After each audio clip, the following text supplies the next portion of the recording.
एक दिन Priyanka boring pump पर पानी लेने के लिए गई। वहां उसे बड़ी भयानक आवाजें सुनाई थी। आओ प्रियंका, मैं लंबे समय से तुम्हारा इंतजार कर रही थी। आज मैं बहुत खुश हूँ। ये सुनकर प्रियंका घबरा गई और बोली, कौन है ये? मुझे कोई दिख क्यों नहीं रहा?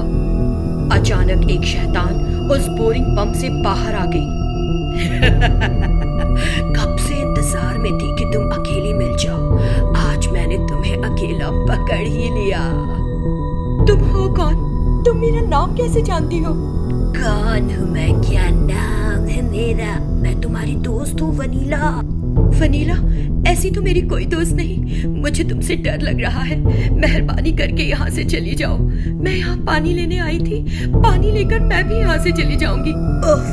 मुझे लगता है कि तुमने मुझे पहचाना नहीं। तुम यहाँ हर दिन आकर पानी भर कर ले जाती हो। जो लोग यहाँ से पानी लेते हैं वो सब मेरे दोस्त हैं। तुमको पानी चाहिए और मुझे खून। तुम पानी से अपनी प्यास बुझाओ और मैं अपनी प्यास तुम्हारे खून से बुझाऊंगी। बात करना बंद करो।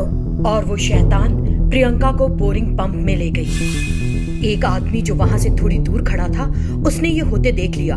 फौरन वो वहां से भागा और गांव वालों को बताया। उसकी बात सुनकर एक ग्रामीण ने कहा, मुझे लगता है कि मेरी बेटी को इसी शैतान ने मुझसे दूर कर दिया। वो शैतान हमारे गांव की लड़कियों को गायब कर रही है। मैं इतने दिन सोचता रहा कि मेरी बेटी कहाँ चली गई। उसे कितना खोजा लेकिन नहीं मिली।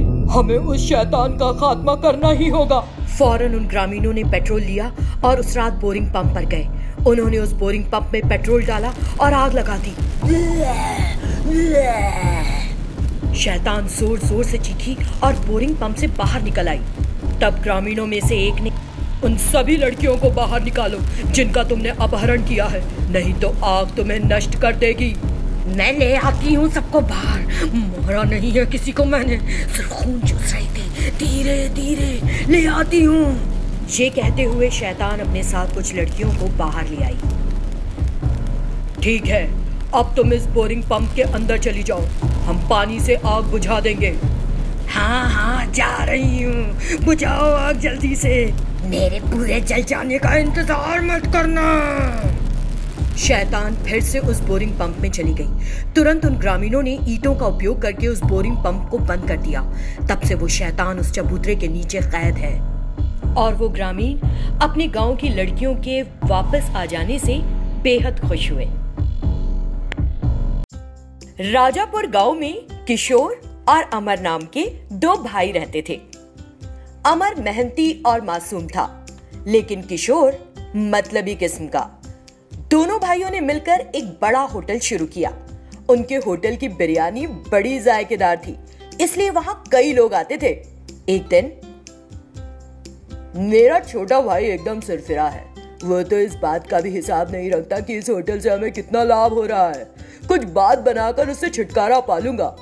ये सोचते हुए, देखो अमर, हमारा होटल भारी नुकसान में चल रहा है। क्या तुम जानते हो? क्यों भाई? हमारे होटल में बिरयानी खाने इतने सारे लोग आते हैं, फिर तो हमें मुनाफा होना चाहिए ना। अरे मूर्ख, तुम्हें समझ नहीं आया? बहुत सारे ग्राहक पैसा ही नहीं देते, कह देते हैं कि बाद में देंगे, और फिर हम अपने होटल में कम कीमत पर बिरयानी बेच रहे हैं।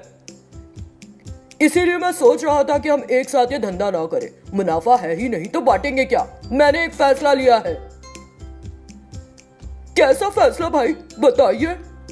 मैं तुम्हें कुछ पैसे दूंगा, तुम अपना कोई और धंधा शुरू कर लो। पर मैं ये अकेले कैसे करूंगा भाई? मुझे तो कुछ भी पता नहीं और कोई चारा नहीं है।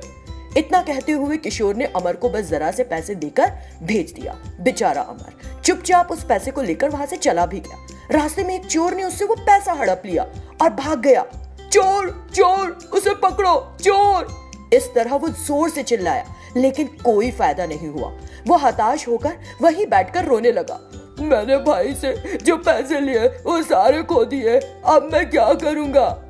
तभी एक शैतान उसके सामने आ गई और कहा, तुम सच में बहुत बुद्धू हो। मैं तुम्हारे और तुम्हारे बड़े भाई के बारे में सब कुछ जानती हूँ। मैं बहुत दिनों से तुम दोनों का रवैया देख रही हूँ। तुम्हारे बड़े भाई ने तुम्हें धोखा दिया है, जिसकी तुम्हें खबर भी नहीं। क्या? लेकिन मुझे कुछ पता नहीं है। भैया ने ऐसा क्यों किया? भैया ऐसा क्यों करेंगे मेरे साथ? रो मत, मैं करूंगी तुम्हारी मदद। इतना कहते हुए शैतान ने एक बड़ा बर्तन बनाया। उस बर्तन में थी बिरयानी। अमर देखो, तुम कितने ही लोगों को बिरयानी खिलाओ, इस बर्तन में बिरयानी कभी खत्म नहीं होगी। ये बर्तन बिरयानी से बार बार भर जाएगा। तुम झट से अपना धंधा शुरू कर दो। फिर शैतान किशोर के होटल पहुंची और अपनी जादुई शक्तियों का उपयोग करके बिरयानी का बर्तन खाली कर दिया। खाली बर्तन देखकर किशोर को अजीब लगा। अरे इतनी सारी बिरयानी कहाँ चली गई? मुझे कुछ समझ नहीं आ रहा। ग्राहक आएंगे तो उनसे क्या कहूंगा मैं? ये सोचकर उसने फिर से उस बर्तन में बिरयानी तैयार की। इस तरह उसने कई बार बिरयानी तैयार की, लेकिन हर बार वो बर्तन से गायब हो गई। तब उस शैतान ने एक औरत का रूप धरा और अमर के पास वापस गई। बिरयानी सर, बिरयानी, मजेदार बिरयानी, एक बार चखो और खाओ बार बार। क्योंकि बिरयानी थी लजीज, इसलिए वहां तो खाने वालों की लग गई भीड़। दूसरी तरफ किशोर के कारोबार को भारी नुकसान का सामना करना पड़ा। शैतान ने अमर का साथ दिया और उसका धंधा खूब आगे बढ़ाया। बड़ों ने कहा है ना, अगर कोई दूसरे व्यक्ति को नुकसान पहुंचाने के लिए गड्ढा खोदता है तो वो उसमें खुद ही गिर जाता है। किशोर के बारे में भी ऐसा ही कुछ हुआ है ना।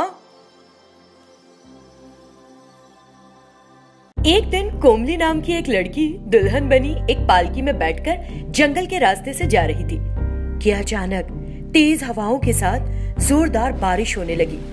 उस पालकी को ढोने वाले बोले, अरे अरे, तेज हवाओं के साथ तेज बारिश भी।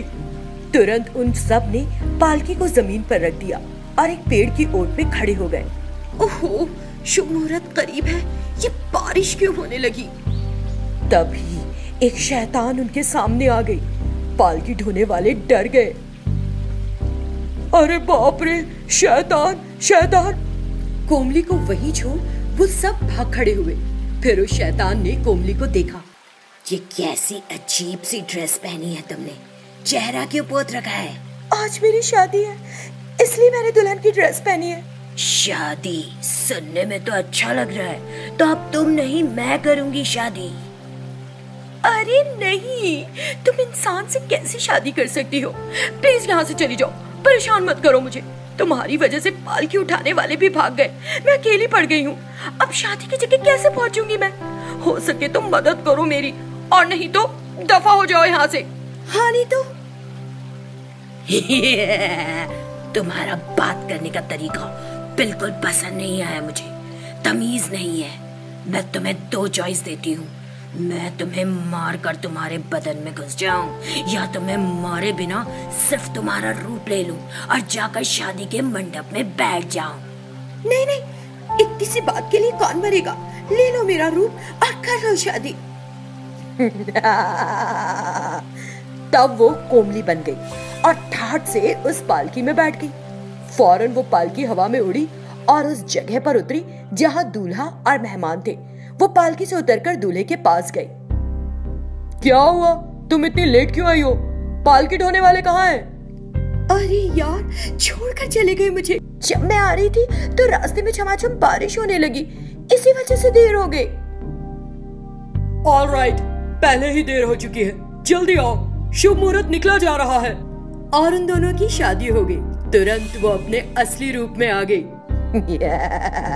हमने अब शादी कर ली है, आज से साथ रहेंगे। उस शैतान को देखकर दूल्हा डर गया। कौन हो तुम? कोमली कहाँ है? बहुत भयानक हो तुम, मुझे डर लग रहा है तुमसे।